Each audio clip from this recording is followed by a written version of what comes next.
Hey, this is Jared with the App Podcast. Today we're going to take a look at Dropoly, which is a similar concept to Tetris, but a whole different angle that is going to drive you insane as I have been trying to play this game and wrap my mind around the concept just because it's so different. So basically, imagine yourself playing Tetris and there being a depth to the Tetris game. And then imagine playing it from a bird's eye view looking down. So let's go into our options here, and we have some options. We can make our own custom pit and set up our block set. So I'm just going to go ahead and do that right now because we'll go in and take a look at that later.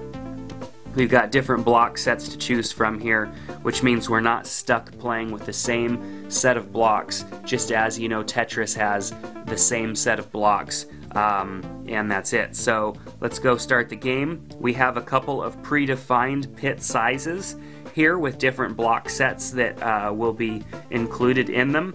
So let's take a look at Flat Run here, which is the smallest of the pits and the simplest of the block sets. So we've got the blocks, the next block showing up here. We've got our blocks falling. We can move them around just by touching them. Double tap to drop them. We've got these handles here which help us rotate and move these blocks around. And once they're in position, double tap and it goes down. You can see the depth of the pit right here. As you can see and noticed, I had just dropped one that was 2 in height, so now we are at 2. If I drop this one, we're going to move up to 3 in height. So now I am starting to kind of make things a little more difficult for myself because I've got to remember where these blocks are. I can't turn this pit to the side and look at it or rotate the pit around. We're pretty much stuck here, and so it's a game of memory.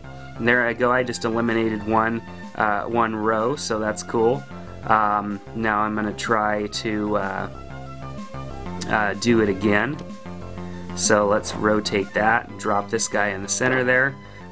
Did lose one row, but created another one for myself.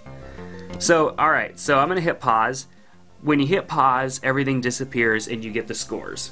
Why do you need to see the scores right now?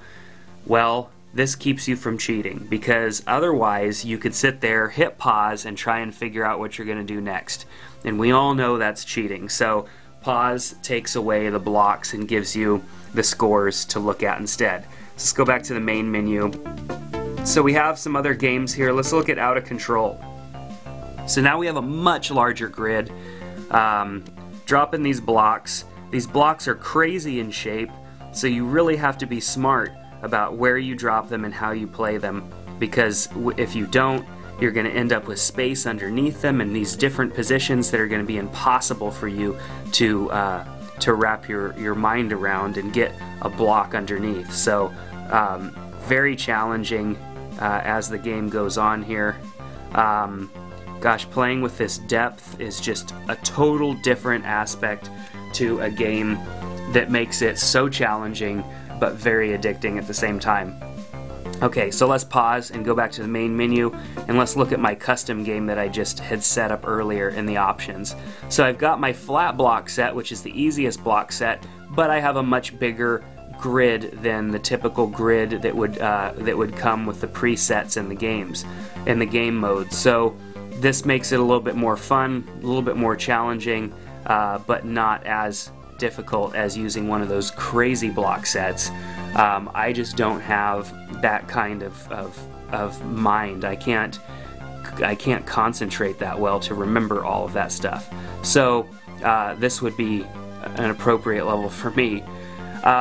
So now we're seeing we've got some depth coming because I'm just kind of throwing blocks around here and I'm not really paying attention. Obviously, as the depth starts to rise, you get closer to losing. As the level gets higher, the speed of the blocks falling becomes faster, which adds to the difficulty of the game as well. So gosh, this is just a fun game, but it's very difficult and challenging. It's definitely going to keep your mind working as hard as possible. So Dropoly is a lot of fun. I recommend you check it out, especially if you like block games. If you're into Tetris, this game is going to take your mind to a whole new level. Definitely check it out in the App Store. And hey, I'm just going to continue to play here, but I'll let you guys go. Take care, and we'll see you next time on the App Podcast.